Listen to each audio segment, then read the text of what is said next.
তার কাছে পদত্যাগপত্র জমা দিয়েছেন এবং তিনি তা গ্রহণ করেছেন। 298 এর মধ্যে 5 জন মানুষও প্রেসিডেন্টকে ধন্যবাদ জানাননি তাদের বক্তব্যে, কারণ তিনি সেই ধন্যবাদ পাওয়ার উপযুক্ত না। সরকারি দল সন্তোষ প্রকাশ করলো যে হাসিনার নিয়োগ দেওয়া প্রেসিডেন্টের মুখ দিয়ে আমরা হাসিনাকে ফ্যাসিস্ট বলাতে পেরেছি, এটাই আমাদের বিজয়। বাংলাদেশের সদ্য সাবেক রাষ্ট্রপতি তিনি তার দায়িত্ব থেকে পদত্যাগ করেছেন। 23 সালের এপ্রিল মাসে তৎকালীন ফ্যাসিস্ট হাসিনা সরকার তাকে রাষ্ট্রপতি হিসেবে নিয়োগ দিয়েছিল। 36 জুলাই বাংলাদেশে যে পরিবর্তন হয়েছিল সেই পরিবর্তনের দাবি ছিল যে এই প্রেসিডেন্ট থাকবেন না, কারণ তিনি প্রেসিডেন্ট থাকা অবস্থায় অনেকগুলো অঘটন ঘটেছে। বিশেষ করে জুলাই রিভলিউশনে এতগুলো মানুষের জীবন গিয়েছে, কিন্তু রাষ্ট্রের সর্বোচ্চ অভিভাবক হিসাবে তিনি কোনো দায়িত্ব পালন করেন নাই। শুধু নীরবতা না, জনগণ মনে করে যে তিনি এই অপকর্মের মদতদাতাও ছিলেন। এই জন্য তখনই একটা দাবি উঠেছিল যে তাকে দায়িত্ব থেকে সরে যেতে হবে।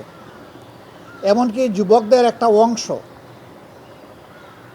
তখন বঙ্গভবনের সামনে গিয়ে এই দাবি উত্থাপন করেছিল যে 5 আগস্ট রাষ্ট্রপতি ভবনে যে মিটিংটা হয়েছিল, 3 বাহিনীর প্রধান ছিলেন, রাজনৈতিক দলের সম্মানিত নেতৃবৃন্দ ছিলেন, আমরা ছিলাম। সবগুলা দল না থাকলেও বেশ কয়েকটি গুরুত্বপূর্ণ দলের নেতৃবৃন্দ ছিলেন এবং সিভিল সোসাইটিরও 2-1 মেম্বার ছিলেন। সেদিনকার আলাপ আলোচনায় অনেকগুলা গুরুত্বপূর্ণ পরামর্শ দেওয়া হয়েছিল। সেই পরামর্শের আলোকেই মধ্যরাতে তিনি জাতির উদ্দেশ্যে একটা ভাষণ দিয়েছিলেন। এই ভাষণে স্পষ্টতই বলেছিলেন শেখ হাসিনা তার কাছে পদত্যাগপত্র জমা দিয়েছেন এবং তিনি তা গ্রহণ করেছেন। কিন্তু আমরা অবাক হলাম, পরবর্তী বৎসর অর্থাৎ 25 সালের প্রথম ভাগে একটি জাতীয় দৈনিকের একজন সম্পাদকের সাথে তিনি কথা বলতে গিয়ে, সাক্ষাৎকার দিতে গিয়ে তিনি পুরো বিষয়টাকে অস্বীকার করলেন। পুরা উল্টা একটা ন্যারেটিভ তিনি নিয়ে আসলেন। তিনি বললেন যে তিনি কোনো পদত্যাগপত্র দেখেনি নাই। তাহলে সেদিন বাংলাদেশের 12 কোটি মানুষের সামনে তিনি যে বক্তব্যটা দিলেন সেখানে তিনি মিথ্যাচার করেছেন, অথবা সেদিন যদি তিনি সঠিক বলে থাকেন তাইলে পত্রিকার সাথে যখন তিনি ইন্টারভিউ দিতে গিয়েছেন তখন তিনি মিথ্যাচার করেছেন। পরস্পর বিরোধী, সম্পূর্ণ পরস্পর বিরোধী দুইটা জিনিস তো সঠিক হতে পারে না।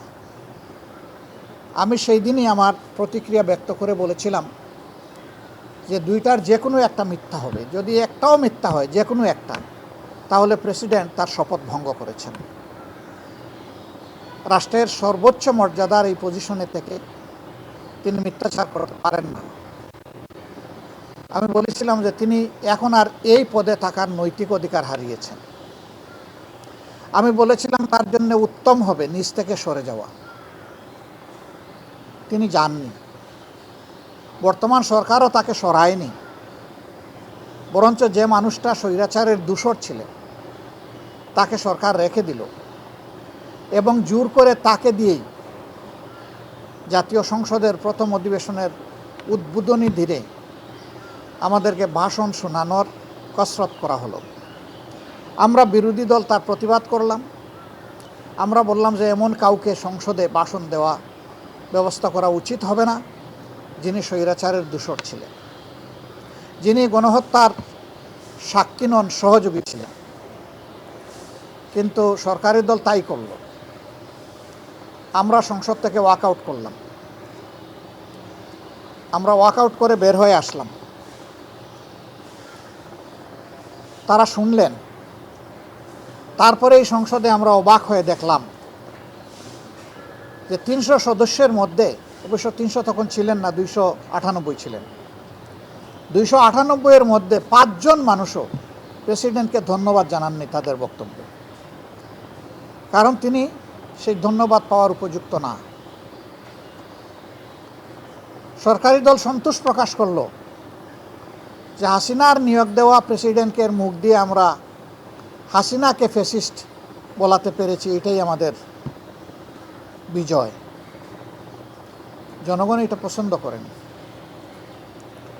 শেষ পর্যন্ত আজকে তিনি পদত্যাগ করলেন।